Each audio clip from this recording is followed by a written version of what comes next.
I used a fake name, never did anything in uniform, and I walk in and me inspector's there, my sergeant said, you have to stop making content raising awareness of domestic violence, and you have to stop it immediately. Why? This is a forced priority. I've got advanced training in the subject, I'm passionate about the subject, quite corrupt really what they're doing. Somebody might watch it and may leave a relationship before it gets to crisis point, which means the police can't present as many stats to the Home Office when it comes to their funding review, and it also means that the domestic violence charities are not getting as much referrals, so therefore they're not getting as much funding either. So then I was like, okay, well, it's not about victims and it's not about welfare and looking after people and safeguard, it's about money.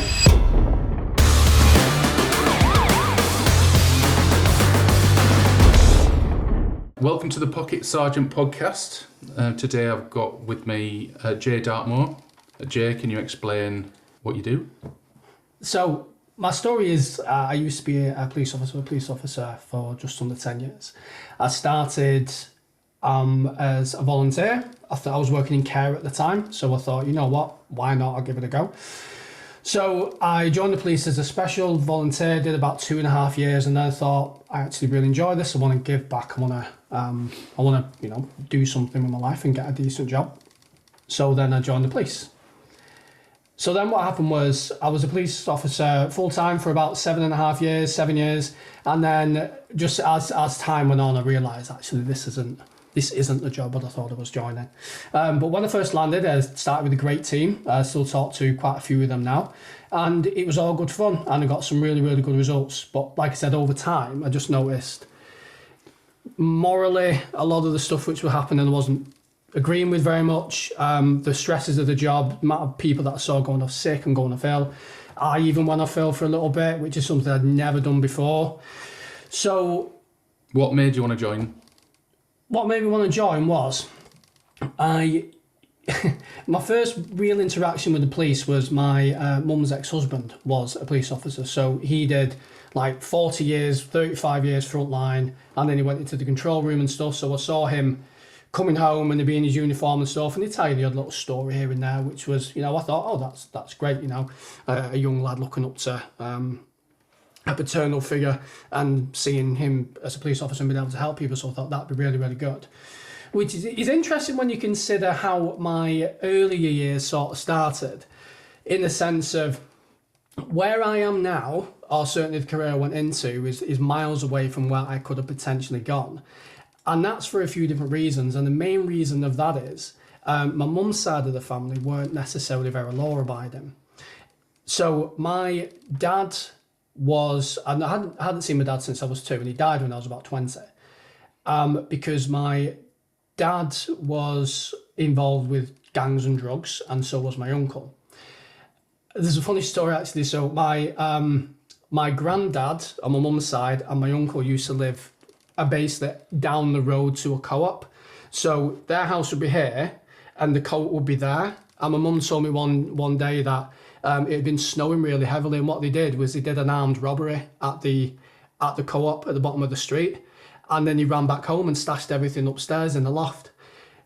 My mum said all the police needed to do was they turned up and they just followed the footprints back to the front door of the house. And she said, that's basically my mum's side of the family. I don't really have anything to do with them at all. But my uncle ended up getting shot and he was killed by an organised criminal gang around the area. So my uncle's body was transported in a car, and my dad was ordered to clean the car so that there was no forensics, so that the killer couldn't be caught. However, he botched the job and the killer was caught. So then my dad ended up fleeing to another part of the country as a result of that. The family liaison officer who was interacting with the family, who was looking after my mum, looking after everyone else, he ended up being that stepfather who I mentioned, who was the police officer. Which, of course, relationships with victims and victims' families is very, very frowned upon now, and you certainly can't do that. But however, this was in the 90s, life was different. So from early beginnings, I could have very easily gone one way or another.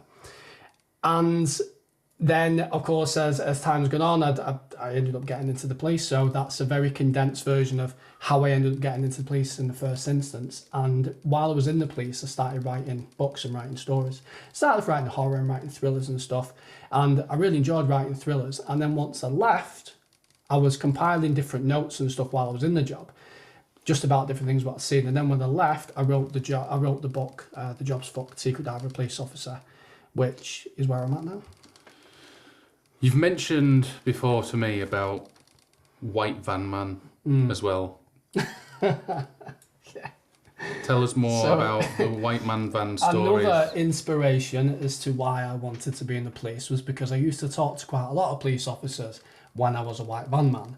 And that was generally because I was either speeding, I was on my phone, I was going through a red light. I even went the wrong way up a slit road once to get out of traffic. There was basically loads of traffic in front of me and other people were doing it. Shouldn't have done it. And I turned and I went the wrong way down the slit road. And the traffic officer flew down and pulled me over and gave me the best bollocking in my life. And granted, all of that, never had points on my licence because I've always just managed to, I don't know how, but taught my way out of it. I've been on the odd course and stuff. But I just get chatting to the bobbies and I'd say like, what's your job like? And they'd start talking and everything else. And so as well as that early inspiration from family, the more recent inspiration, I'm all good behind the wheel now in case any officers are watching this. But yeah, that was one of the main reasons why I ended up joining, because I just got chatting to cops and I thought, you're actually all right, and I'd actually quite like to do what you do. How many tickets did you give out during your career? Not many. That doesn't answer the question. I couldn't tell you. I wasn't a frequent ticketer. I maybe gave, I don't know, less than 20. I didn't give out. Traffic was never my big thing. I do feel bad for one though. So, well, there's two I feel bad for. There's sometimes when you pull someone over and you maybe just want to have a chat with them and give them maybe a little bit of a warning to be a bit more careful, and then they're just the bit of an arse. So then you think, right, okay, well, if you're going to be like this, you can get a ticket. So there was a couple of those, but there was one where it was a lady on her way to the gym and she was going for a swim, and I did it for going through a red light. And she was getting dead upset, and my colleague next to me said, you realise that she's probably going to go now and drown herself in that pool because of why you just give her a ticket. So I felt bad for that one. And there was another one, and he again, red light, went through red light, and I put him in the back of the car and was having a chat. And he was the nicest, most polite person I've ever met, and I still don't know why I gave him a ticket. And he was, I think he was on his way to church or something that day. So law-abiding, really nice guy. And I gave him a ticket and I said, have you got any reply to caution, anything you want to say before we leave?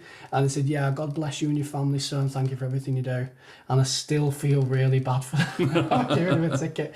But I think I used to give a lot of people the benefit of the doubt, just because when you pull someone over, they're generally just normal people. They maybe not clocked how fast they're going. They maybe gone through a red line and just snipped it. And unless they've done something blatantly illegal, I'd generally just say, just be a bit more careful, because I did much worse and I didn't get a ticket. So, can you remember what year you joined the police? I think it was about 2015. I was about 23, I think. So I did about 2015 to 2024, midway through 2024. So about 9.5 years I did. So when you first joined 2015, assuming you'd gone straight out onto response. So that's when I started as a volunteer. Oh, so right, in specials. So I did a couple of years of volunteering, then I joined full-time February 2018. Right, okay. What was response like back then? There were a lot more officers. Like, you'd sit in briefing and there was like a sea of yellow. The high-vis vests, they had so much more experience. Like on my block, I was obviously the new person, new kid on the block. You had to make all the teas, and there was like 25 cops or 20 cops there, and you'd walking around with your post-it note with your brew order, and you had to have all your mugs, and it was an absolute nightmare. But you did it as like a rite of passage, and you had to bring in cakes all the time. And I didn't realise how many different ways how you could commit a cake fine. Yeah. So losing your notebook, being late for work, I don't know, causing a bit of mayhem at a job or getting something wrong. I had to do I had to give cakes quite early on in my career once, because I was chatting. We was in a hotel doing an incident for trying to find someone, and a lady was in front of me and she passed me Joey details, But the PNC came back as like, oh, this person's known X, Y, and Z. So I thought, okay, well, that's right because it's come back.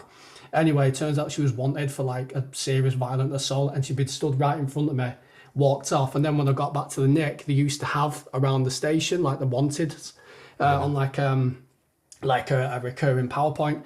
I was sat there doing paper, looked up and went, oh, for fuck's sake. So I told my tutor, and he's like, oh, that's cakes, that. Did you not go back out? No, I didn't know where she was. She was NFA, and no, I didn't find her. I think she got, I mean, I'm assuming she's been picked up by now, otherwise she's, she's still out there. So hopefully she's been picked up by now. But response, there was a lot more experience on the block, certainly compared to what it was when I left. My tutor had 15 years experience. I had 2 tutors. One had 8 years experience, one had 15 years. There were a couple of lads who had 22, 23 years on the block. There was one who had 8 to 18 years. The closest experience to me when I joined, I think they were on 2.5 years. So there was a good distance between me just starting and the person next to me as well. But that certainly isn't the case now if you join the police. I remember doing a bit of research, and 50% of officers now have less than 5 years experience. When on the face of that sounds good because you think, well, 50% have more than 5 years. Mm-hmm. But when you consider that either people who may be in the job 10, 15 years, they've either gone off long-term stress, they are in back office roles, they are, maybe have moved to a different department, CID, SOCU, professional standards, whatever, or they've gone up to the promotion ladder.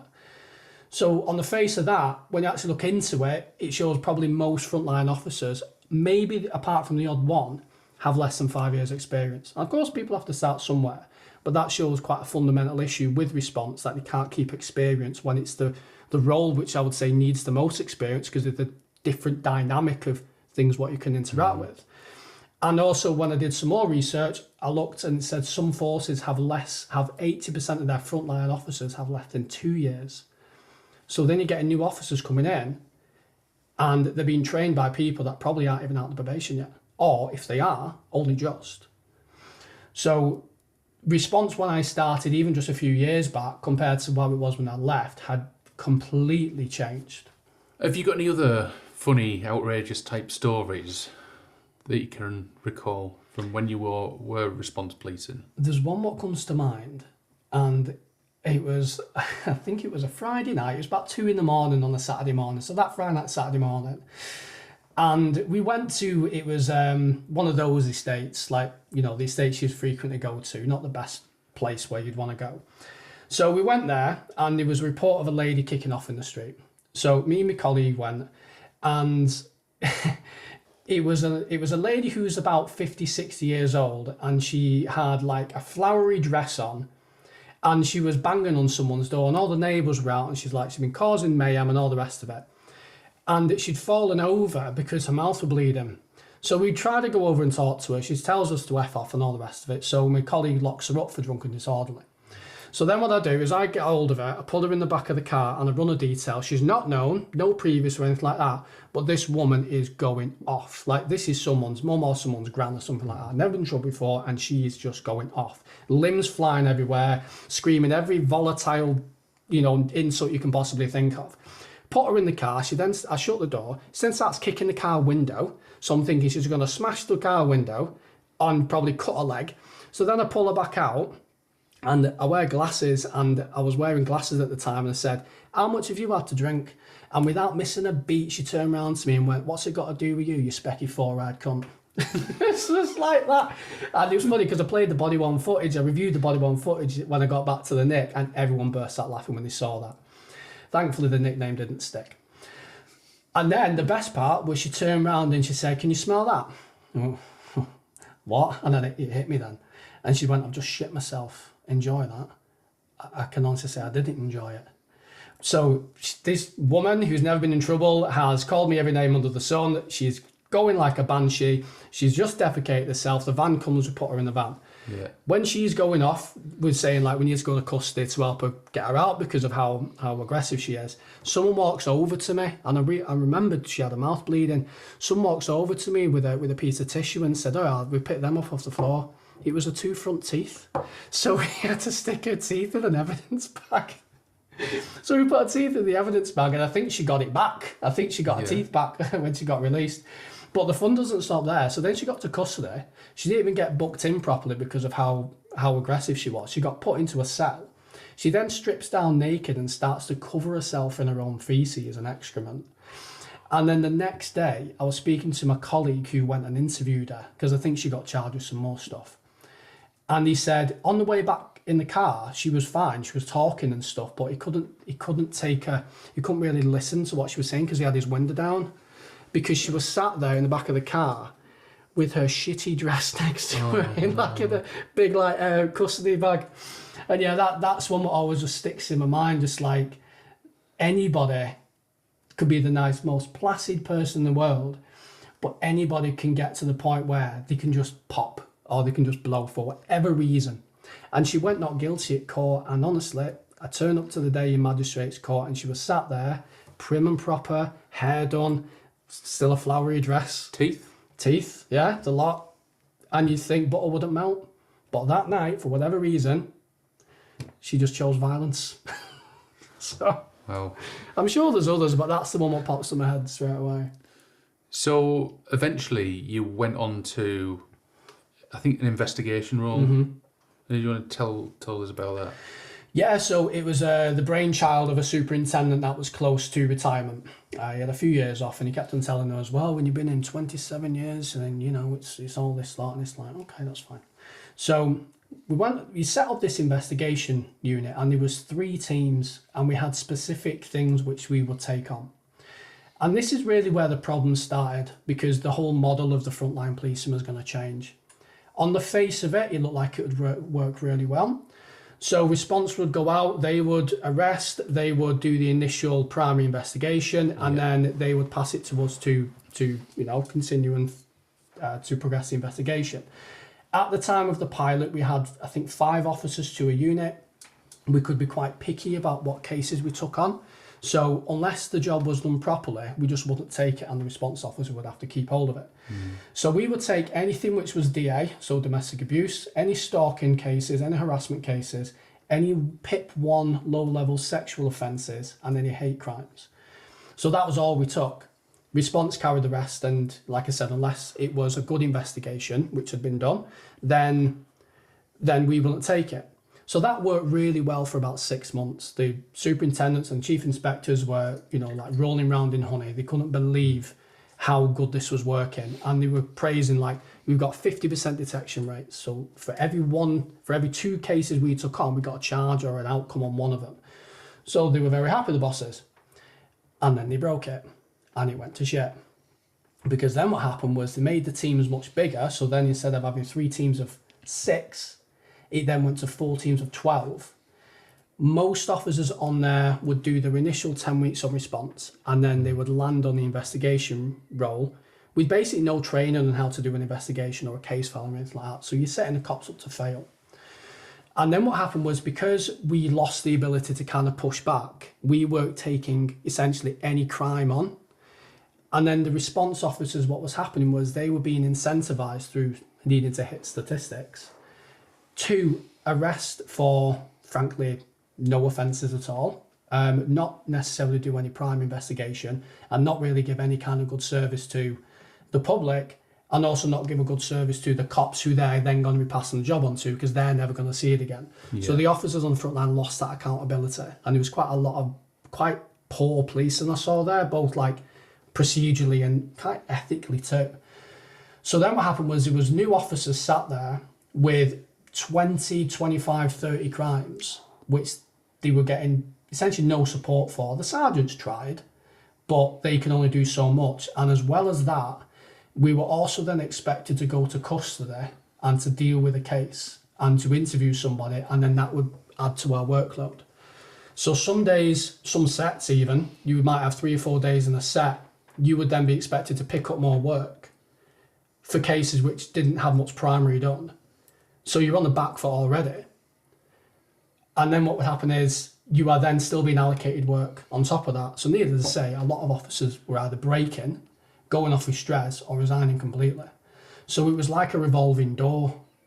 And eventually, that's where I ended up. I went off sick for a few weeks because it just got too much. And I felt guilty, you know, when I went off.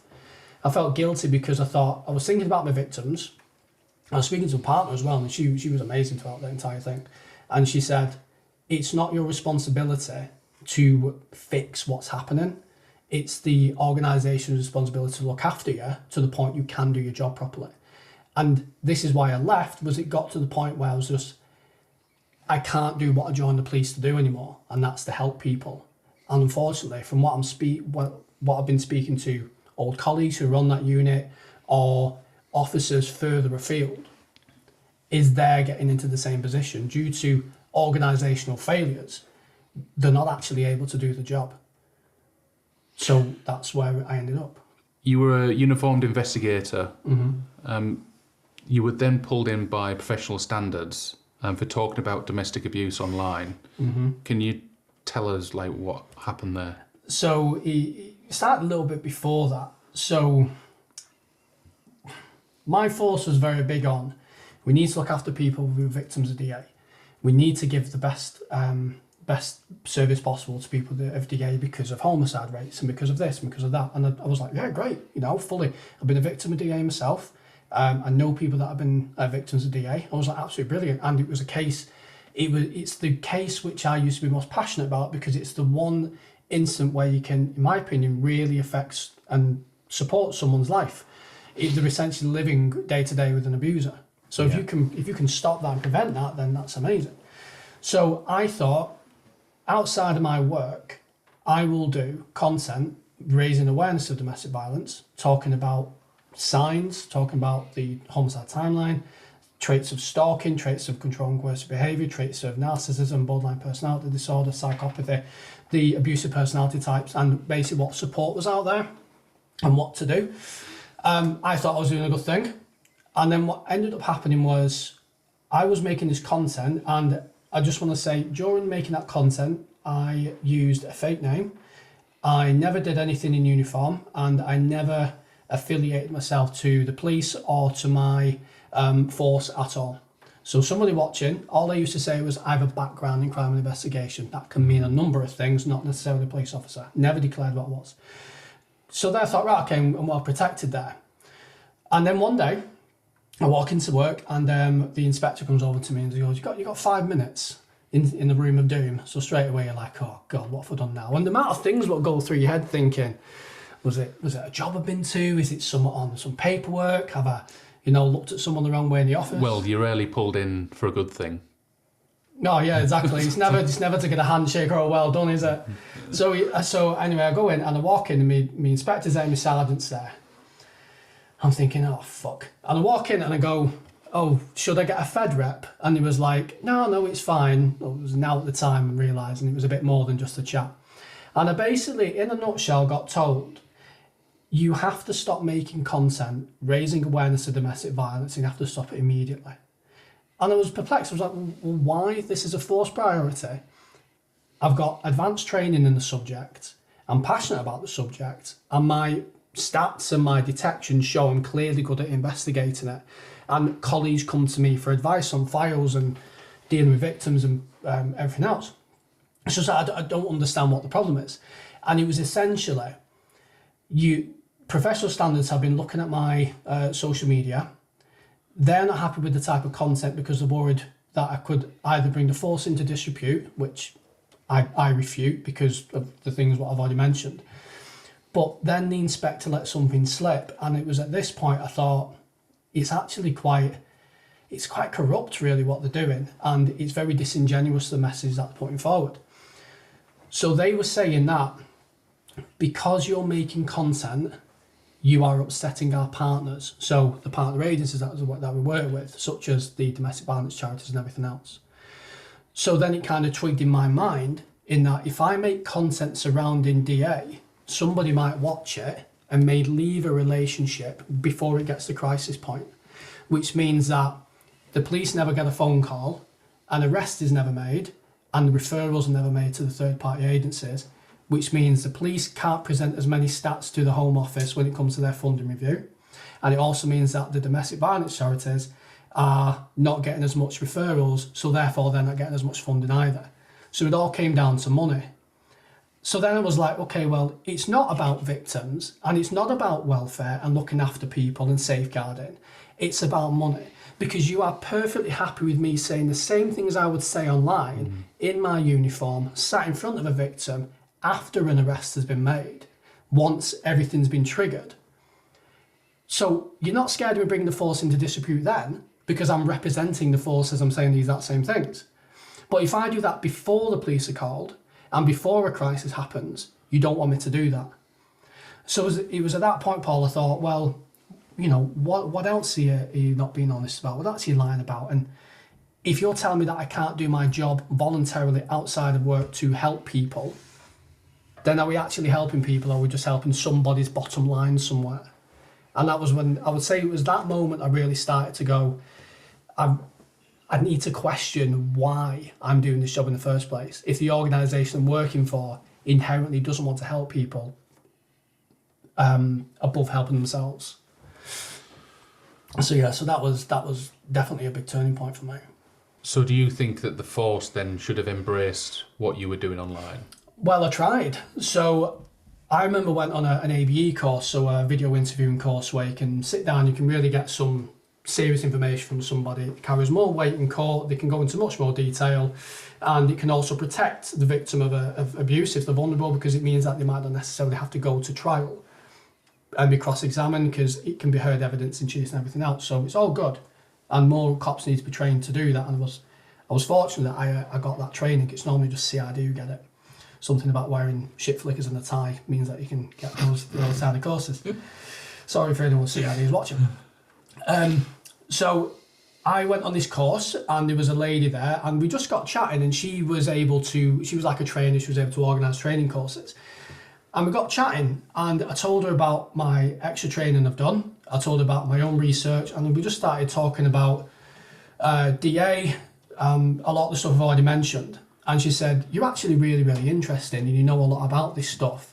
How would you like to put together a training package and speak to cops about it? I thought, oh, belting. You know, great. It means that cops get better trained, means I get to talk to us about something I'm passionate about, and ultimately people get helped as a result. And then following that, I emailed her 4 or 5 times, never heard anything back.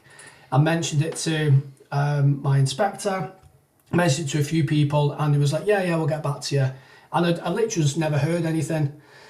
So again, I'm thinking, well, you've got an officer who is trying to champion something which the force is saying is a high priority, and you are giving encouragement, but then when the officer really wants to do it and go for it, it's either being ignored, blocked, or, you know, being told to stop. And I was also told during that meeting with the inspector that if I didn't stop talking about it, what would happen was PSD would get involved for whatever reason. They would seize my phone, and they would look in my phone, and they would find anything to do me for gross misconduct. And I've heard that happens quite a bit. And anything could just be, it could be a meme, a joke. Anything. I know a lad personally who he was accused of DA, a malicious allegation from his ex-partner, which has been shown to essentially be malicious.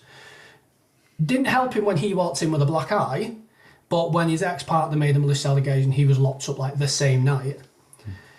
And then that 18 months later, he was suspended, NFA'd, you know, by CPS. And then what happened was they then had his phone, and then they were going through his phone, and they found, I think it was like a meme or something they'd sent to somebody, so they then used that as grounds to dismiss him. And I think he ended up leaving before that, but he was going to be sacked, essentially. So it does happen, and it happens more than we'd like to admit, really. The police seem to like to come down harder on cops than they do actual perpetrators. So from that point onwards, I'm assuming there was no more videos online about domestic abuse. I made one video. I actually made 2. So I made one video, because this was mainly on YouTube as well. I did the long form stuff on YouTube and Lendy, the other stuff on the shorts, on like Reels and TikTok and everything else. I did one video, 20 signs you're in a relationship with a narcissist, which listed a lot of things to do with like gaslighting, coercive control. Essentially went through like the dash and everything else. That was made, I think, in January, and as well in the January, I did an interview with a lady who wrote a book on well-being and stress. And then what happened was 6 months down the line, I get pulled into the office again and say, here is this formal warning from PSD saying we've looked at your thing. We've seen that you posted this thing about Nancy. Were you served papers? I wasn't served papers. Oh, right. But it was like a formal email. You can have a Fed rep here, a HR rep and everything else. I'm sat there thinking, what have I done? And then he told me, I couldn't believe it. And he said, you're not an expert when it comes to DA, despite the extra training I'd had. Therefore, you can't talk about it. But I also know someone who is an expert who has also had the same conversation. So the expert thing's a load of bullshit. So that was out the window. So they said, you're not an expert, you can't talk about DA. And I made a video with a lady who had, like I said, about the well-being stuff. And they said that I couldn't talk about that either. Now, this was just me interviewing somebody. This isn't me necessarily giving well-being advice. This is me saying, talk to me about well-being, talk to me about stress management. And the ironic thing is, after I came out of that meeting, I sat down on my desk and there was a fucking email there. The wellbeing support van will be coming round this week. Any wellbeing issues, come and chat to us. And I'm like, are you taking the piss?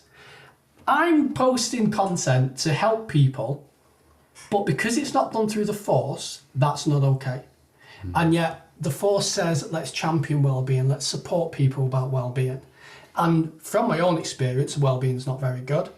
From what I've spoken to other cops about as well, the wellbeing is absolutely awful. But yet they want to, it's a tick box. They want to say, well, we sent out this email on wellbeing on this day. And I guess they want to almost control the well-being aspect. Yeah, they want to control what people talk about, what people do, and how people feel. Because if they send out these emails, anything contrary to that email, they can get out of. Because the HR in the company, which is essentially what the police is now, it's a business, unfortunately, the HR is there to protect the business and the business interests, and less so the employee. So yeah, I got pulled in a few times over my improper content online.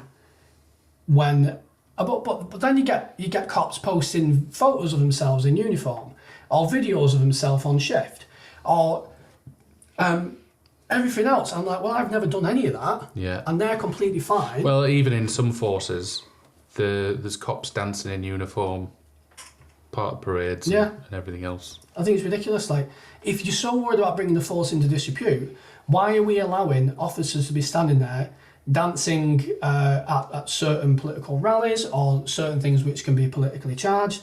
The police are meant to be apolitical. But that's fine. And posting things with your badge and your collar number and your rank and everything else on social media on a public forum is completely fine. But me anonymously with a different name talking about something which is a force priority to help the victims who apparently the force purports to protect is absolutely not okay, and I could potentially get sacked for it. Does not make sense to me at all. So from there I was like, okay, the ethics of the force are very disingenuous, and the cases which are witnessed were appalling. And I thought that my time in this role is now very limited. So let's talk about New Year's Eve 2021. Mm-hmm. You called the police after being assaulted by your partner, but ended up being arrested, and you were still in the job at the time. What happened? So I got into a relationship, and long story short, it was a very volatile and abusive relationship. And when this relationship ended, it was actually a very big kind of turning point in my life. And what happened was, it was New Year's Eve, end of 2020, going into 2021, New Year's Eve, I think it was a Thursday. And what happened was, long story short, me and my partner got drunk, we had an argument, she ended up assaulting me, knocking me around the kitchen. In order to get her to stop, I had to hit her back. Not happy that I had to, but in a way I'm kind of, because of what happened afterwards and just the result, I'm kind of happy it ended up that way. So I basically had a busted nose, I had scratches all over my face, I was bleeding, And I remember being stood then on the counter once I managed to get the stop on the counter, like panting. And my phone was there, so I picked up my phone and rang 999. And I rang 999. I said, I need the police. My partner's just assaulted me. She's still here.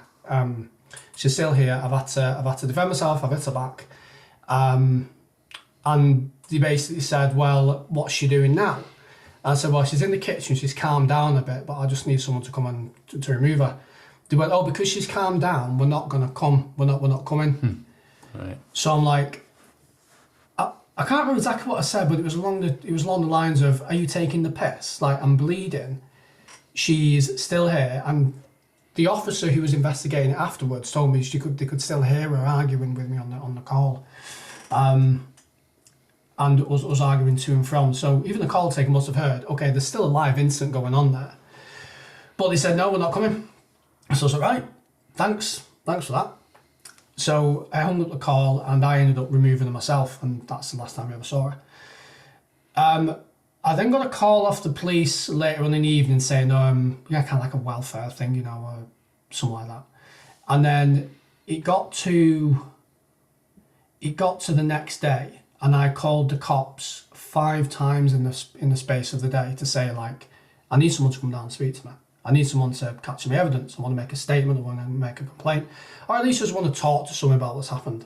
I also, on the night, I rang up my old station for the response sergeant, and I informed them what had happened. I've been involved in an incident. They said, okay, thanks for letting us know. We need to let professional standards know. Just it's protocol if cops involved in an incident or whatever. So I thought, right, okay. So then that was the Friday. I think then I went to work on earlies on the Saturday. I went in, I had cuts all over my face, I had black eye, I had bruises, and it was COVID, still COVID at the time, so I had a face mask on, so we couldn't see it as much. So I went into the inspector's office and I told him exactly what had happened. He was like, right, okay. I also got a phone call from the local force at the time that day saying, we're going to come and do this about 8 in the morning. So we're going to come down and see you now, like we've got 2 cops on the way to talk to you. So I said, oh, I'm actually at work at the minute. They knew I was a serving cop because I told them on the phone. So I said, I'm actually at work at the minute. I'll be home about 5 or 6 o'clock this evening. Please send someone then. So he said, yeah, no problem. It then got to the end of my shift, which was about 3 o'clock, and I was kitting up, taking my kit off, ready to go. And my sergeant said, just wait, the inspector wants to talk to you before you leave. And I could see he looked flustered, and I didn't. I was like, okay, what's going on? So I went in, and the inspector basically said, the force, the police are here, they want to talk to you. I was like, all right, good. And he was like, no, like, they basically you're getting locked up for assault because your ex-partner's called and made a counter allegation against you. So I'm like, right, well, no getting out of this then. So I get taken to across the road. What was going through your mind at that second? I can't really remember, just a lot of, just this is just fucking wrong. I've rang up 5 times. I rang on the night. I rang 999, asked for help, a domestic incident, and I just remember thinking, it's because I'm a bloke. It's because I'm a bloke and I'm in the cops. Because I'm in the police, they've taken it like I'm the perpetrator here in their eyes. So I got locked up for a 47 because she had a bruise. So that's ABH. ABH, yeah. So because she had a bruise where I defended myself. Never mind I think in custody I got body mapped, and I think I had 15 injuries from head to toe, from basically from my head all the way down to my legs. So body mapped is basically where the detail probably on the custody record where all the injuries are. Yeah, I had a swollen lip where she'd hit me. I had a busted nose. I had scratches. Covered. So I got interviewed. Prepared statement from the Federation solicitor, who was very good. I'm assuming you spent time in the cell. Yeah, 12 hours I did. 12 hours. It was horrible. How did it feel being on the inside? It was of a cell as opposed to the outside. Absolutely the worst experience of my life. It was absolutely awful. Nothing to do, just sitting there ruminating, thinking, I'm going to lose my job. Everyone now thinks I'm a domestic abuser. What my family going to think, what my friends are going to think. Also, is she being investigated for what she's done to me, or is she going to get away with it? And just thinking, world's, social services now going to be involved with my family. I've got a son. All this shit was going through my mind. And then I got released, and then I was on bail then for about 4 weeks, and I got down to. How were you treated in the police station, having been arrested? I've always been quite interested in this. Yeah, I was all right. Not with any kind of favouritism or anything like that. It was literally just sit you in your cell, you sit down, the inspector came down to speak to me, just part of their like PACE compliant stuff. The custody sergeant actually was all right, because I remember speaking to the solicitor on the phone, and due to the time of night, the solicitor was like, I'll just do a telephone interview, like representation. And the sergeant, to be fair to him, said, no, get him down there in person, it's what he's being paid for. So I thought, right, okay, and I'm glad that happened. But yeah, no kind of, they didn't treat me badly, they didn't treat me well, it was just like, here's another prisoner. It was as fair as it could be, I suppose. I wouldn't expect any preferential treatment anyway. But yeah, generally fine. So after that, I was then served papers by PSD. So my sergeant took me down. Also, just a little shout out to that sergeant. He'll know who he is if he watches this. Absolute cracking bloke, because my inspector at the time was more than happy for me to be handcuffed and for me to go in the back of a police van. My sergeant said, absolutely not. He's not going to kick off. You're not handcuffing him, and I'll drive him in the back of in a plain car with one of the officers in the back. I thought it was more common practice to do it in a marked car. Yeah, but he stopped me. But my inspector was more than happy for me to sit in the back of a police van handcuffed. It's only because of my sergeant who said, no, that's not happening. Like, I'll drive him down in an unmarked car. One of their cops can sit in the back with the camera on. And thankfully he did that, and that was really, really good. And it's like, well, surely the inspector should have thought that more than the sergeant, but anyway. So I then spent 4 weeks on bail, thinking the moment you wake up, it's on your mind, to the moment you go to sleep. I had a phone call from social services, who then had to, speak to me about my parenting, and had to do like a little investigation into the home life. That was all fine, thankfully. And then I got reduced down to release under investigation, so I had no bail conditions then for another 4 weeks, and then it was the start of March or April, I believe, where I got the phone call saying it was all NFA'd, and just the weight off my shoulders at that point, where I got the phone call from the cop and just said, NFA'd, it's all done. I was like, thank God. Like, but then I also said, okay, well, what's happening to her? And what the officer said was, well, because I knew you were going to make a counter allegation, or because of the allegation you raised on interview, that you were actually the victim. We ran the cases together, like on the CPS form, we put down all your evidence at the bottom. So we kind of ran 2 investigations, and the NFA'd the lot. So she got away with everything. So the CPS even said in their, write-up of it, they even said, why was he arrested, not her? Because all the evidence clearly shows it is more towards what he's saying rather than what she's saying. Because she was saying like, oh, I only pushed him, I hardly touched him, and then I just attacked her, which obviously didn't happen. So I was failed by the police essentially. I considered resigning there and then. Thankfully, it wasn't my force, which are the ones that arrested me. It was a neighbouring force, which is what I lived in. But then from there, I just started looking at everything we did totally differently, because I'd been on both sides of the cell door. So I was sitting there like, well, why has this person been arrested for this incident?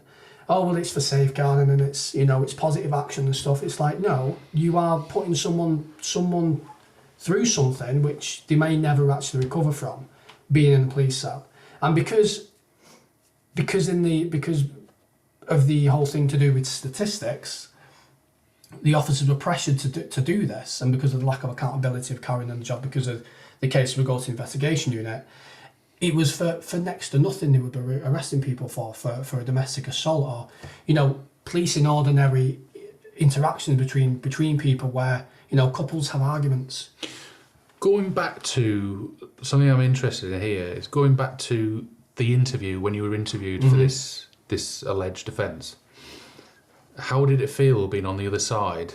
Did it feel surreal in any way that you were actually being the one interviewed? It was terrifying. Yeah. Absolutely terrifying. Because I'm thinking, so I was sat there. I remember I basically sat there like that, and the officer was sat across from me, and the solicitor was there, And I was basically sat there and I was just like shaking my head. I was moving my legs quite a lot. And the solicitor, because I wanted to have a chat with him during the interview, so the cop turned everything off and went away. And we spoke about, what I should and shouldn't say and stuff. And he talked about the prepared statement, stick to that. I know what I'm doing. We know well this is going to end up if it'll end up the way we want it to. So, and he said, you need to stop. He said, posturalizing. So essentially non-verbal cues. He said, like, I know you're terrified, I know you're nervous, I know you're pissed off, but you need to just kind of remain a bit calm. So for the interview was about 20 minutes, half an hour. And I basically just had to keep my mouth shut. But in the back of behind my lips, I'm going, but I want to tell you everything what's happened. Yeah. I want to tell you everything. I'm assuming the prepared statement did that, did it? The prepared statement did that, yeah. But of course, that's all very factual and the relationship as a whole, and then the incident. Whereas I was like, I want to tell you about this time and this time and this time. Yeah. So I'm quite happy that the solicitor was there, really, because he could go, you don't need to tell him all that. Ultimately, this is the facts of the case. This is what you're saying. You don't need to give any more context. So I was like, right, okay. You touched on it briefly, and how you were feeling at the time when all this was going on. Mm-hmm. You were thinking, I'm just going to resign. Because I guess if something like that happens, you probably just go into panic mode, I guess. What else was going through your head during that time, and how did it affect you mentally? Well, I was very, very suicidal, very depressed. The moment you wake up, it's on your mind. And not only that, not only the instant, but you're also going through a breakup as well. And then there's the injustice of everything what's happened. So we had not only the incident itself, then you had the breakup, and plus in a very controlling relationship and in a control and coercive sort of dynamic, there's a lot of very powerful, strong feelings, because the highs are so high and the lows are so low. It's quite, I don't know, it manages to suck you in quite a lot. So then it was like, I had that withdrawal as well. So I had the relationship ending, I had the incident itself, I had the police investigation, I was in work, they didn't want to suspend me, they wanted to keep me in but I was on restricted duties. So then I still had to go to work, but then thinking what are colleagues thinking, and what is going to be the outcome of this investigation, and the mind just absolutely spirals. And it was a really, really difficult time. And yeah, I've suffered with mental health in the past, but that was absolutely the worst it had ever been. And from the force perspective, they didn't give me any support until it was all NFA. That was going to be my next question. Yeah. What support I didn't get any. did you?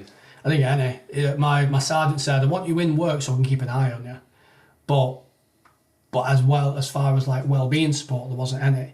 Until it was all NFA'd and I was back to frontline duties. Then I got like an occupational health referral for some counselling. And the counselling really helped because I never had counselling before. And there was a lot of issues and stuff when I was growing up, which the counselling helped to unpack. And then from that incident as a whole, that then made me more determined to look at control and coercive behaviour, to look at domestic violence, to look at these power dynamics in relationships, which then ultimately made me better at my job.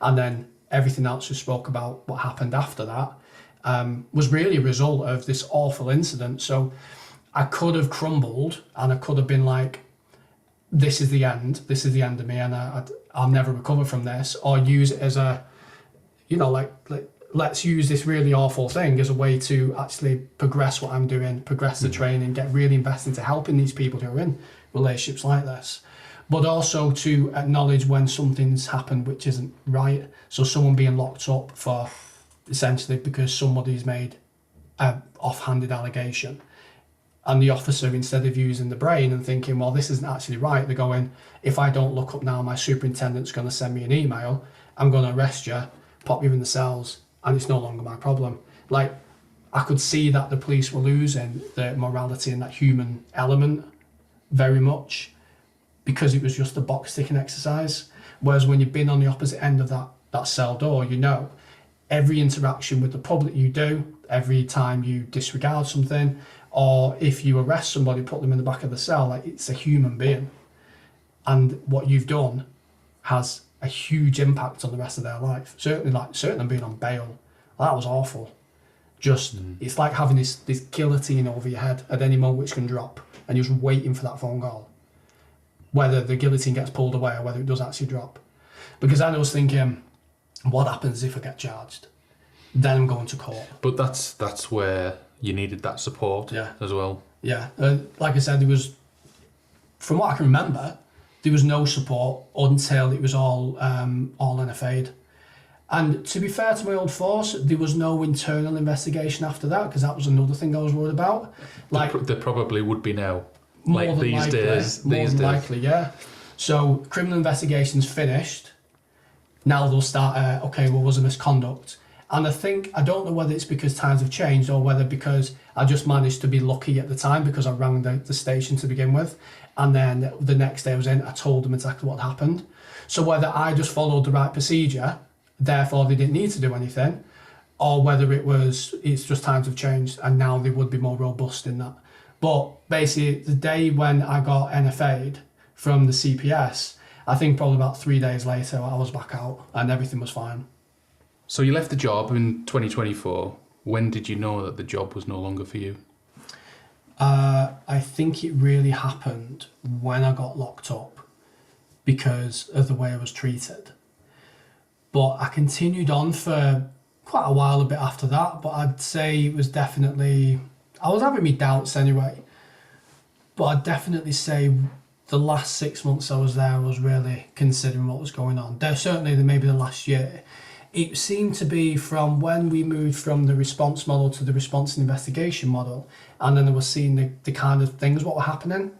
And obviously with my experience with being on the other side of the cell door, my experience of knowing what needs to go into a certain incident, seeing the quality in the decisions what were being made, what I didn't agree with, morally, I was like, I'll be sat there interviewing somebody and be like, one, this is a waste of time because this is getting NFA'd, and two, I don't agree with the reason why you're here in the first place, and three, as a result of me being here, wasting your time, my time, everyone's time, for a decision which, like I said, is not going to go anywhere, it means I have other victims and other people who I'm now not helping as a result of what's going on. So I'd say definitely within the last 12 months of me leaving, I've really started to consider it.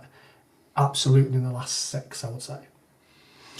And then from there, you've got a TikTok channel. Was that a new thing, or was that created towards the end of policing? The TikTok, I'd had it for a while. It never really kind of taken off. Like I used to post content about different things, and before I wrote the police book, I used to write a lot of thrillers and different kind of books. So I used to just really use it as a platform to kind of talk about those. I didn't really talk much about policing, certainly not in detail to what I do now, because obviously bringing the force into dispute and stuff like that, and I didn't want to do that, and I also didn't want to give any ammunition to any more curly fingers into the room of doing with the inspector.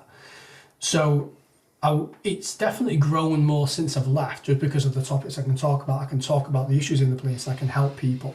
I've had a lot of people reach out to me to go, thank you for what you're doing, and it feels really, really good that I'm able to help people and use a platform I've built to help people. But yeah, the TikTok existed for a while, but very different to what it is now. And it was more focused on the books that you've written previously. I think you've written 13, is it 13 books? This will be that's my 15th. Oh, right. I wrote a new thriller, which is book number 16, and I'm writing the sequel to that now, which will be book number 17 or 18 when it comes out. But I was talking about my own books and stuff, but I was also talking about the domestic violence stuff. But of course, I would then have to stop doing that, unfortunately. Despite the views them videos would get, and people going, how do I get restraining order? And then me like messaging and saying, speak to this person, speak to that person. Or people just going, it's nice to hear that what I'm going through is actually real and it's not all in my head. So I was still helping people, but of course the force didn't like that for the reasons I mentioned before. You tell me about your first book, your first ever book. So my first ever book was a book called The Space Between Heaven and Hell. And that was a psychological thriller, occult horror book. And it was an interesting story how that book came about, because I'd always written little stories here and there, but never really taken it kind of seriously. And what happened was, I was in the police and I went to an incident where it was an allegation of assault. However, the perpetrator was the alleged perpetrator, should I say, was a multi-millionaire who had quite a very big business. He did not like somebody saying to him, "You're in trouble, you need to come in for a voluntary interview later down the line." And he was that disgusting, that volatile with me during our interaction. He told me, shouting at me, get out of my office now, you can't speak to me like this. I'm like, I'm not going anywhere unless you agree to this date and time, you're coming with me now. In hindsight, I should have just locked him up, but I was only independent for about 3 weeks at that point, so they had the confidence to do that. Funny enough, all the CCTV about that incident went missing about a month later, because he happened to be very friendly with the guy who ran the building where it happened, so he never went anywhere, unfortunately. But anyway, so I had this interaction and I was so pissed off with this guy. I decided then to write. Some people just rant to their friends. No, I wrote a murder mystery about this guy's death. So I wrote a load of characters and I wrote a big story and everything else, like a big script of how it was all going to play out. And I invited about 12 of my friends over and we did this murder mystery night. And it was about surrounding this guy and about how he got murdered and everything else, and how his wife was cheating on him, and all this other stuff. So that's the way to do it. Yeah. There's passive aggressive, and then there's building a career out of it. So I wrote this murder mystery, and then I thought, I've got a book here, I've got a story here. So I ended up writing the first book, Space Between Heaven and Hell, and people seemed to like it. I really enjoyed the learning process, the writing process, and then I've just kept on doing it. And like I said, 15 books down the line, I've got this, I've got my platform, speaking to you. All of that is a result of that interaction. So if I ever see him again, I should probably shake his hand and give him a copy of the book as well. So this book here, The Job's Fucked, what do you mean by that? So The Job's Fucked it's got tape on it, sorry. There we go. Yeah. Oh, I love that. And I bought that too. Yeah, bookmark, love that. They arrived today. So you've got the first one. That's amazing. Oh, thank you. Feel very privileged. Absolutely. You're going to have to tell me where you got them made up, because I want some now. I will let you know. Absolutely let you know. Yeah, so what does that mean for people that don't understand? So The Job's Fucked is a saying you will hear in police stations, and it basically means that the job's not what it used to be. The job's fucked. Because officers aren't treated properly anymore. They're not paid properly anymore for what they have to do. They aren't able to help each other, help the public anymore. There's too much politics and statistics, and the police is run way too much like a business now. And just on the statistics point, there's a quote in there, and it says, "When profit comes against morality, it's rarely profit that loses," something like that. And the police has to be an organisation which supports the public and supports the officers. If we then look into statistics and more like a business enterprise, then you're not going to serve the people you need to. So The Job's Fucked it's like a call to the officers who are in the job, who have their discontent, who have their frustrations with the job. And I thought, how can I summarise how they're feeling and the issues in the police in just a few words? And I thought, what a great title. This phrase I always hear from officers, the job's fucked. And I used to think when I first started, these are just grumpy officers who've been in the job too long, the job's fucked. But the job is fucked. Yeah. And it's irrevocably fucked. And the job will get more fucked unless it unfucks itself. And the only people that can unfuck the job are the people at the very top who are more than happy for the job to be fucked because they are benefiting from it. So one thing what I'm really concerned about, Paul, is eventually people are just going to start leaving. They're leaving already, and they're leaving more than they have had before. Yeah, but retention is a huge issue Massively. at the minute. What needs to change to keep cops? We need the people in charge of the organisation who have got the power to make the decisions to put the reason why they started at the forefront of the decisions they're making, and that is to help the public. When you climb so high up the ladder, you become less interested in the officers on the ground, and the public that you serve are more interested in the echo chamber surrounding yourself of people who want to agree with each other in order to then boost the next promotion. Essentially what happens is you stop caring about the public and the people who you used to rub shoulders with on the ground, and then start looking towards, okay, well, how can I benefit from this? What can I implement, regardless of whether it's good or bad for the force? Maybe it's to improve an obscure statistic somewhere no one ever gave a shit about, but it triples the workload in the police down the line. You don't care about that. All you care about is that statistic looks better, that will increase my promotion chances. So it's people having selfish intentions at the very top, which is the massive problem running through the organisation. And what are the consequences if things don't change? If things don't change, public trust in the police is going to be at an all-time low. It's already getting there anyway. Cops are going to be more burnt out, more off with stress. Cops are going to start leaving more than you already are now. And ultimately, who suffers are the people that ring 999 in a time of an emergency and there is no one there to answer that call. And people get hurt, people feel failed, victims of abuse don't get listened to. And it's a result of, over years and years and years, the people at the very top making decisions which benefit them and not giving a shit about the people who it affects. Do you ever miss the job? In parts, I do sometimes. I miss the camaraderie I used to have on the block. Made really, really good friends. I'm still good friends with some of them now. I miss driving around, blue lights, adrenaline going, you're on the way to an incident, the radio's chirping down your ear. You know, that fun, exciting adrenaline stuff. But more importantly, it sounds very cliche, but I miss helping people. I miss being able to sit there with a victim of crime and just give them all my attention and be able to listen to them and make them feel heard. Because this might be the first time they've ever had an interaction with the police. And if they can tell that you're not interested, or you're being, sorry, I've got to go, there's another incident, someone more important than you right now, then that can destroy their trust. You never get a second chance at the first impression. So the people I miss are the people who I can sit there with and I can have a really good interaction with, leave a good lasting impression with, and who ultimately, even if the case doesn't go any further, they had a good experience from the police. Because I think the police are awesome. I think cops do an amazing job, and saying that cops have a hard job or a difficult job does not do it justice. These are just words which you can apply to many things. When it comes to police officers, certainly frontline officers, their job is, it was hard, it's now nearly impossible. But it's such an integral and essential and necessary part of a functioning, safe society. And unfortunately, with the way it's going now, that's going to crack and that's going to go. Do you think you'll ever rejoin?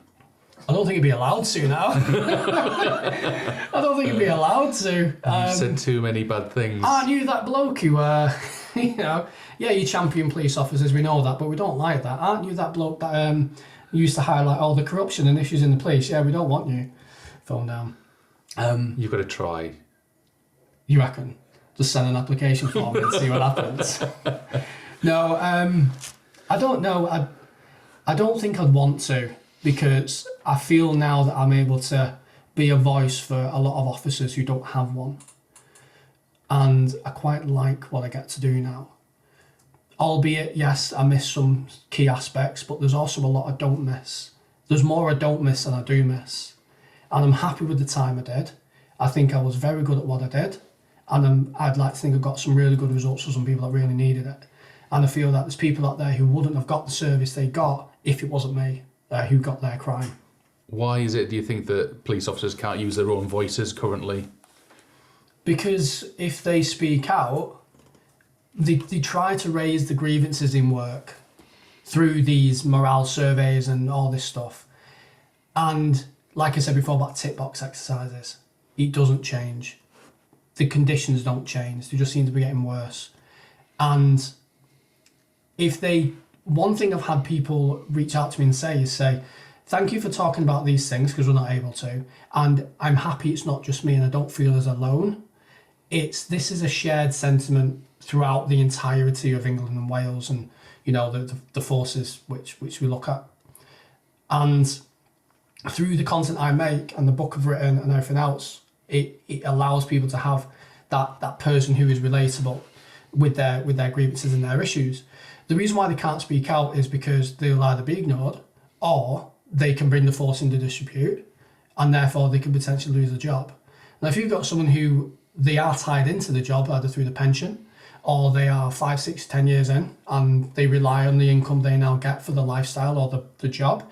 They've got friends and family tied into the job. Maybe they've climbed up a few promotion steps, and policing's all they know and all they can really do now based on career and family and everything else. Well, it'd be career suicide to start talking openly about things, what you see, which are the problem. So that's why officers can't talk about it. So what's next for you? We know you've got the TikTok channel, you've got the other social media platforms that you're really visible on. You're writing another book, as well. Yeah. So at the minute, I'm writing a book. I think I'm going to call it "The System's Fucked." So, because this is going to be a book more to do with the entirety of the justice system. So, I've spoken to people who are new recruits in the police, serving police officers, ex-police officers, ranging from different ranks.